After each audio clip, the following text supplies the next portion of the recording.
Bonjour à tous. Si vous ne me connaissez pas, je suis Jean-Joseph Haas, gérant privé pendant 40 ans et auteur du livre Réussir en bourse sans spéculer. Dans cette vidéo, je vais parler des taux d'intérêt. Depuis 2 ans, ils perturbent grandement la vie des marchés financiers et sont le sujet de tous les commentaires. Il n'est donc pas inutile de se pencher sur la question. C'est pourquoi je vais expliquer très simplement pourquoi et comment la valeur des actions dépend autant des taux d'intérêt. Nous savons que la hausse des taux pousse la valorisation d'un actif à la baisse. En réalité, nous le savons sans le savoir vraiment. Ce phénomène, tout en étant connu, occupe dans notre attention la place d'une toile de fond, sans plus. Cela tient en partie au fait que les analystes communiquent peu sur l'importance des taux comme facteur de variation dans leur modèle de valorisation. Cette chronique se propose donc d'expliquer le mécanisme par lequel une variation haussière ou baissière des taux d'intérêt influe directement et fortement sur le cours de bourse d'une action. Commençons par un calcul qui nous est familier. Nous connaissons le capital de départ, 100 €. Nous connaissons le taux auquel il sera placé, 5%, et nous voulons connaître la somme dont nous disposerons dans un an. Pour cela, nous multiplions 100 € par 5%. 5% s'écrivant aussi 1,05. Donc, 100 multiplié par 1,05 est bien égal à 105 €. Dans cet exemple, nous sommes passés du présent, 100 €, au futur, 105 €, par l'entremise d'un rendement de 5% l'an. Maintenant, inversons notre démarche. Retournons du futur au présent. Nous connaissons le capital à l'arrivée, 105 €, encore appelé valeur terminale. Nous connaissons le taux auquel le capital a été placé, 5%, et nous voulons connaître le capital de départ. Ici, le résultat ne sera pas le fruit d'une multiplication, mais d'une division. 105 divisé par 1,05 donne bien 100 €. Nous retrouvons notre mise initiale. Refaisons ce calcul avec un taux de 6% cette fois-ci, tout en conservant la valeur terminale de 105 €. Il faut bien garder à l'esprit que nous conservons la valeur terminale de 105 €. Donc, 105 divisé par 1,06 donne 99 €. Voilà, l'essentiel de la démonstration est fait. On pourrait s'arrêter là. Pour une même valeur terminale de 105, le passage d'un rendement de 5% à 6% a abaissé la valeur initiale, donc la valeur d'aujourd'hui, de 1%. On peut vérifier, 99 multiplié par 1,06, ça donne 104,94 € qu'on arrondit à 105. Dans ces exemples, tout a été simplifié à l'extrême. Un placement sur un an et le maintien d'une valeur terminale à 105 €. Il nous faut maintenant transposer ces calculs à la vraie vie d'une société et de son cours de bourse.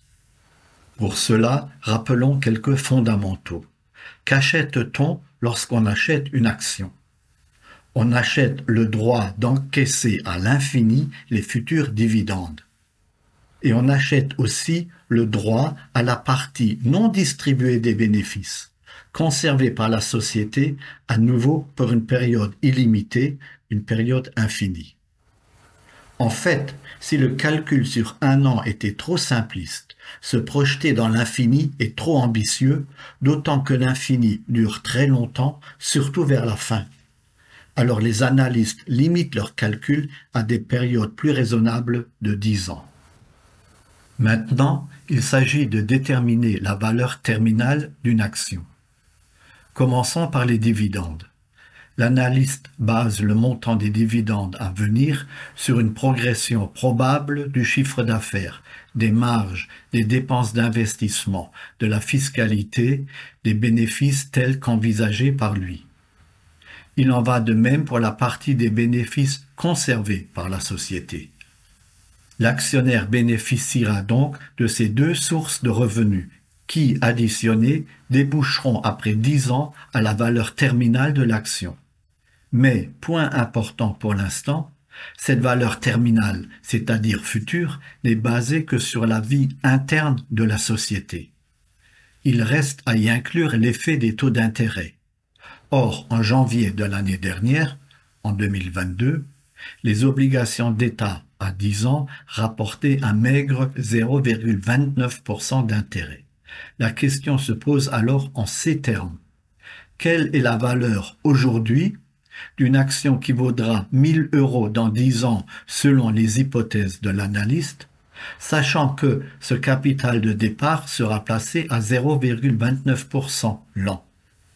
Avec les calculs à venir, nous verrons bientôt les dégâts qu'occasionne une hausse des taux. Reprenons rapidement l'exemple ci-dessus. 105 € de valeur terminale divisé par 1,05 donne bien 100 € de valeur initiale. Les taux ont été à 0,29% sur 10 ans. Rappelons à nouveau que 0,29 s'écrit également 0,0029. Partons de 1000 comme valeur finale. Et là commence un compte à rebours. Si dans 10 ans, la valeur terminale est estimée à 1000, à 9 ans, on prend les 1000 que nous divisons par 1,0029. Cela donne 997 € à la fin de la 9e année. Puis 997 € divisé par 1,0029, ça donne 994 € à la fin de la 8e année. À aujourd'hui, lorsque le compte à rebours est terminé, nous trouvons 974 € de valeur initiale. Les taux à 0,29 ayant été proches de 0, il n'y a pratiquement pas de différence entre la valeur initiale et la valeur finale. Attention, maintenant, changement de décor. 18 mois plus tard, les taux sont à 3%. Premier calcul, on prend les 1000 € de valeur finale estimée par l'analyste dans 10 ans et on veut savoir ce que cette action vaut aujourd'hui. Alors recommence le même compte à rebours.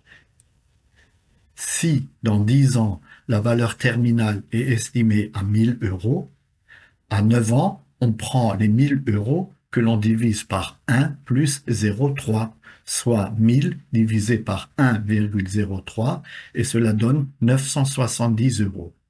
À 8 années, nous avons 970 divisé à nouveau par 1,03, et cela donne 942 €. Et à aujourd'hui, sa valeur initiale est de, attention, battement de tambour, 766 €. Là, nous avons chiffré les dégâts. Les taux passant de 0,29% à 3% ont fait chuter la valeur initiale de 974 à 766 €.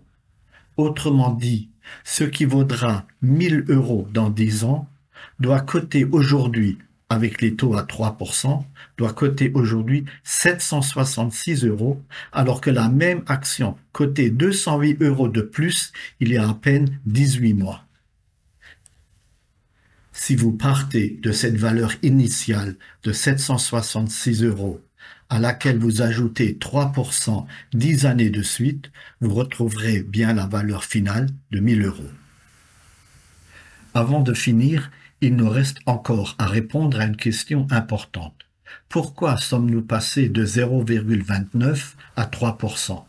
Ne pouvions-nous pas rester à 0,29% tout simplement? La réponse est la suivante. Imaginons un investisseur désireux d'entreprendre un investissement. Deux possibilités s'offrent à lui. Un investissement non risqué comme un emprunt d'État ou un investissement comportant un risque comme l'achat d'une action. Dans le premier cas, l'investisseur se contentera du rendement sans risque consenti par les conditions de marché, actuellement 3%. Dans le second cas, l'investisseur voudra lui aussi un minimum de 3% puisque tout le monde y a droit. Mais ces 3% doivent encore être augmentés d'un supplément pour financer la prise de risque. Disons encore 5 ou 6% de plus, en fonction de la volatilité de l'action. Voilà pourquoi nous sommes passés de 0,29 à 3%. Les 5 à 6% qui rémunèrent le risque spécifique sont assez stables et basés sur le bêta qui mesure la volatilité de chaque valeur. En conservant la valeur finale de 1000 €, nous avons mis en exergue la forte influence des taux, indépendamment des autres paramètres concourant à la valorisation d'une action, ce qui était bien l'objet de cette vidéo. Dans la prochaine vidéo, je partagerai avec vous mon point de vue sur le débat ETF contre stock picking, gestion active contre gestion passive. Vous verrez, il y a bien plus de choses intéressantes à dire que les arguments sans cesse rebattus, mais peu pertinents. Je vous remercie de votre écoute.